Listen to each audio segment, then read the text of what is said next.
Welcome back and thanks for staying with us. We're starting our front page review with The Nation. Major headline: Nigeria, Turkey targets $5 billion trade pact against insurgency. So there's a trade pact against insurgency, and 9 bilateral agreements were signed as well. 12 outstanding teachers get 355 million naira cash award. That's amazing news. Muftwang's defection reaffirms APC as true national party, says Shetima. President Oke's work on Akwangwa/Jos Road, hiring of 1,000 forest guards as well.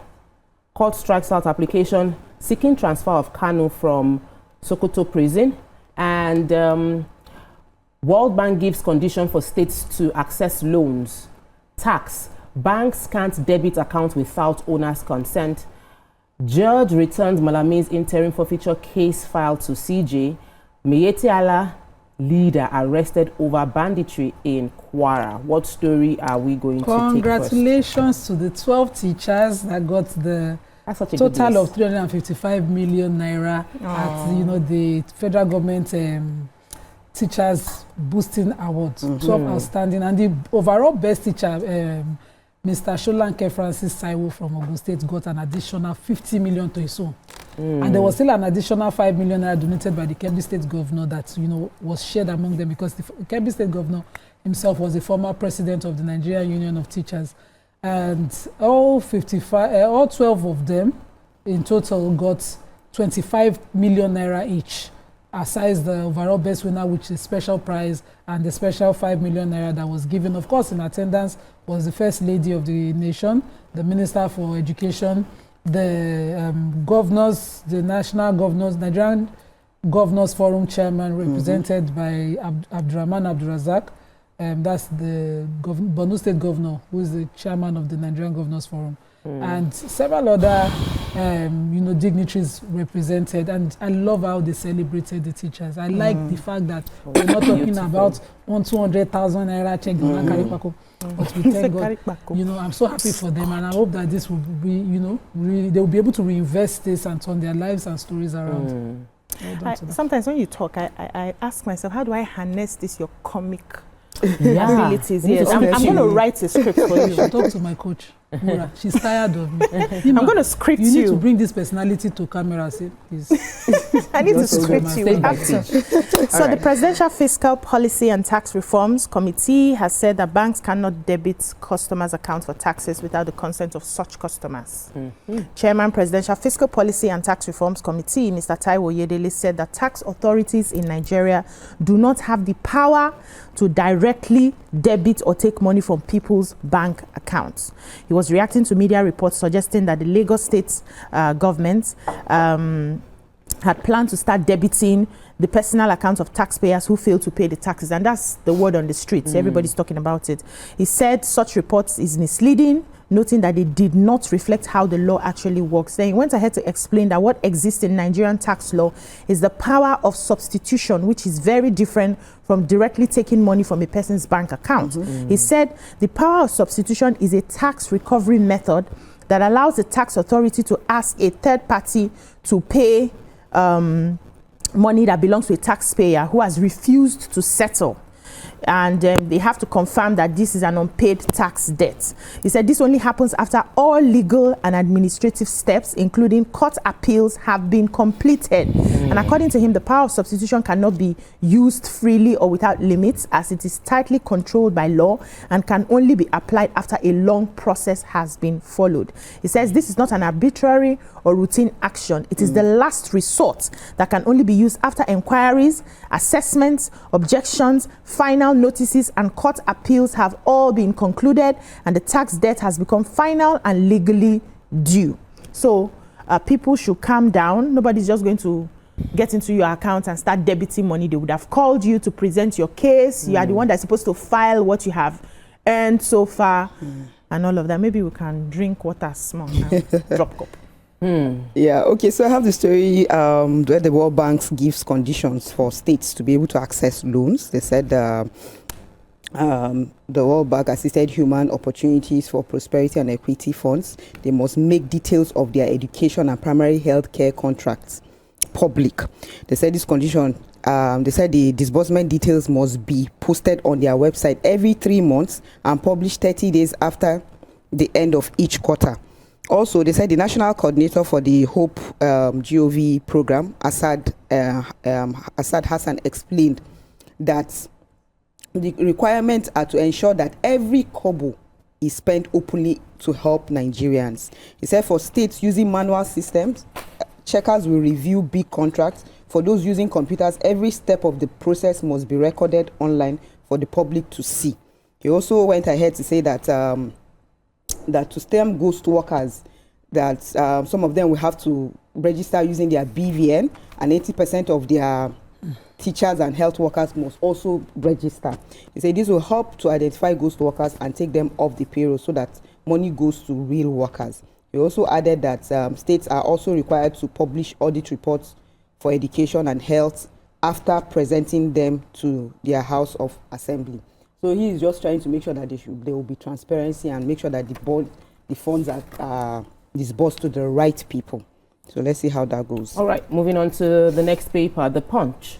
Major headline: investigation uncovers colonel who plotted Tinubu's it should be a colonel, right? Who plotted Tinubu's ouster.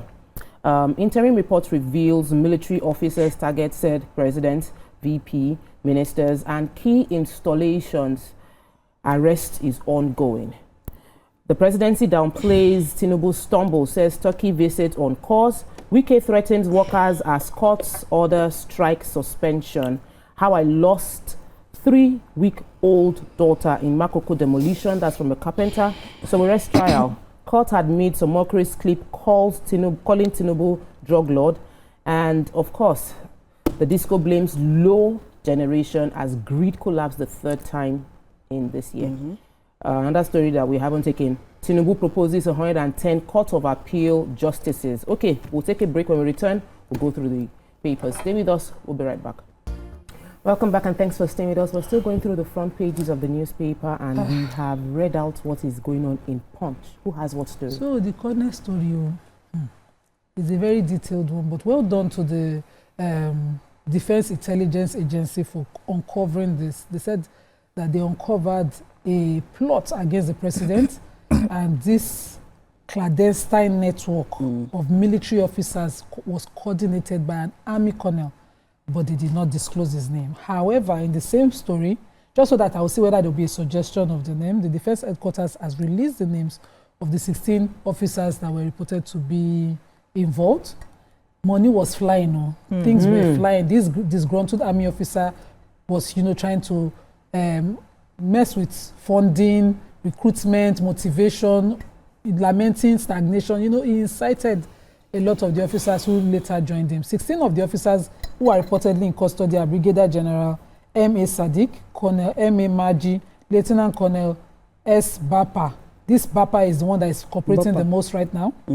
Lieutenant Colonel A. Hayatu, Lieutenant Colonel P. Dangnap, Lieutenant Colonel M. Al-Makura, Major General A.J. Ibrahim, Major General M.M. Jida, Major General M.A. Usman, Major General Major General D. Yusuf, Captain I. Bello, Captain A. Yusuf, Lieutenant S.S. Felix, Lieutenant... you want to call all the 16 names? All of their names. We need to call them, but 2 that are in AWO that are missing.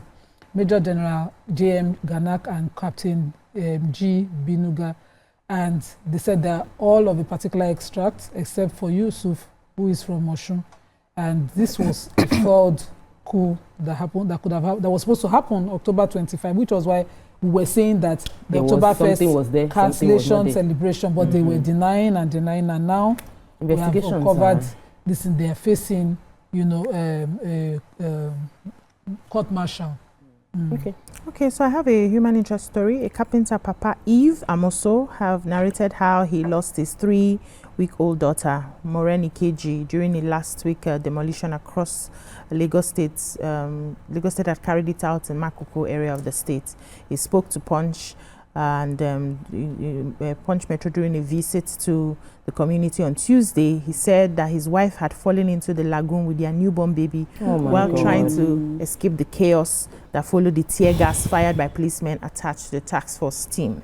According to him, he said that the police officer had fired tear gas because they said they did not want people to gather in groups. So while his wife was trying to move away from the area with the little daughter, she fell into the lagoon with her. By the time they rescued them from the water, they took them to the hospital.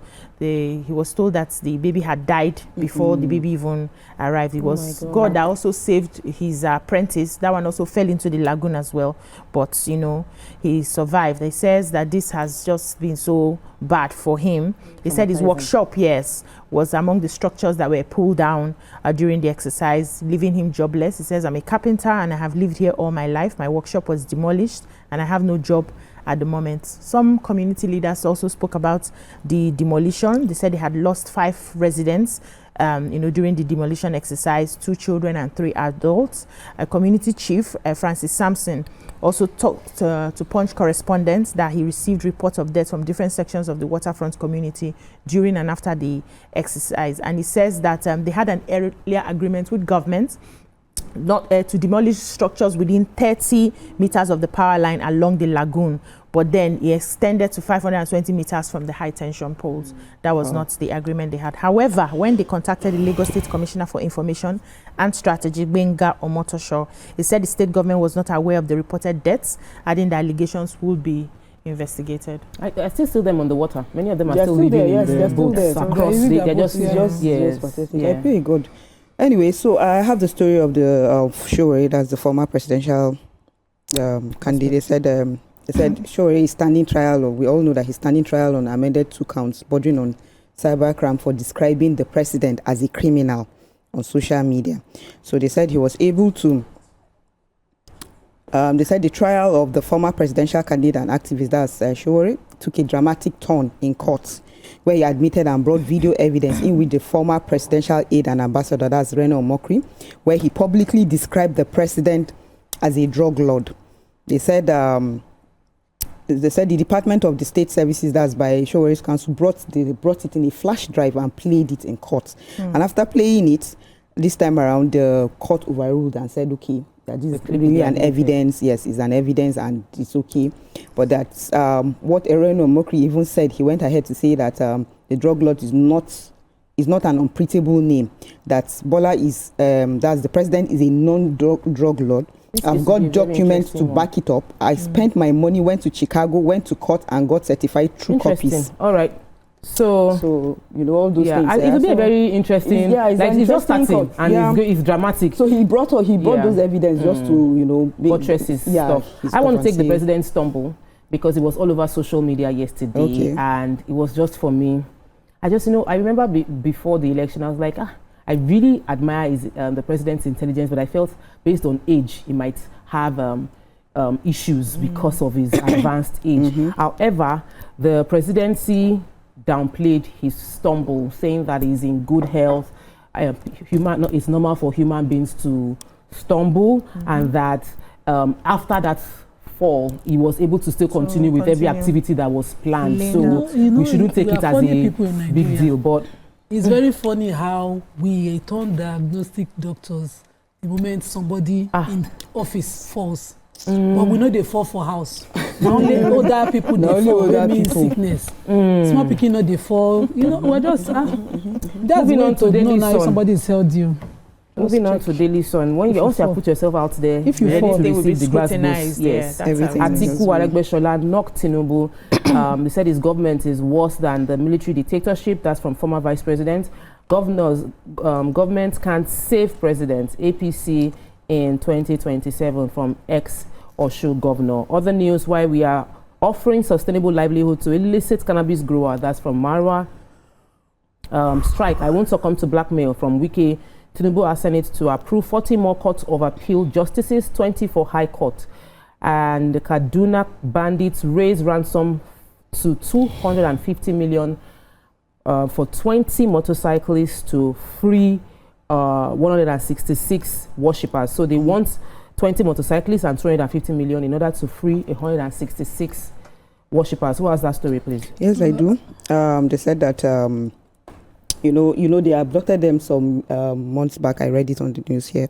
They said the village head of the Kromen Wali Ishaku and Azimi has revealed that suspected bandits who abducted 466 worshippers in Kajuru local government have demanded a fresh ransom of 250 million and 20 motorcycles for the release of the victims. And he also went ahead, according to him, he said the community is devastated by the scale of the abduction and lacks the capacity to meet the kidnappers' demand. So he's appealing to the Kaduna State government and security agencies to intensify efforts to rescue the victims and prevent further attacks in the area. He said this is beyond him and they can't afford it. We are pleading with the government and security agencies to come to our aid and secure the place. He said Kajuru local government is located in southern Kaduna, has been one of the communities repeatedly targeted by bandits and kidnappers in recent years. So let's see how this will pan out. All right, so who has the wicked story? Help. Why do I feel like his name that has the wicked story? Yeah, take it. Yeah. Okay, so the former governor of Rivers State was, after the court ordered the FCT joint union action to be null and asked them to resume work. Of course, he came to say that I have changed the narrative in the FCT. I met a less than 10 billion because the FCT's budget every month from FAC is 1% of whatever FAC generates. Okay. And so based on that, the 1 trillion allocation that FAC was going to generate, the FCT doesn't get less than 10 billion. He says, but he has been able to up it with IGR to about 30 billion since assumption of office, because that 10 billion cannot even pay salaries, talk less of run the administration of the FCT. And it says, as we speak this January, the budget for 12 billion, which will cover salaries alone, is ready. The check is ready. But then the FCT joint union got their order yesterday. The head of the body, Mrs. Rifkatu Ayota, has asked them to keep quiet, to speak for or against the union right now, and that it seems like there'll be a suspension of the strike going forward. NLC joint voice has said it cannot be telling them to resume work and be threatening them 2 hours after the court order came out. But let's be watching. Let's take a break. When we return, we go into our hot topic for today. Stay with us, we'll be right back.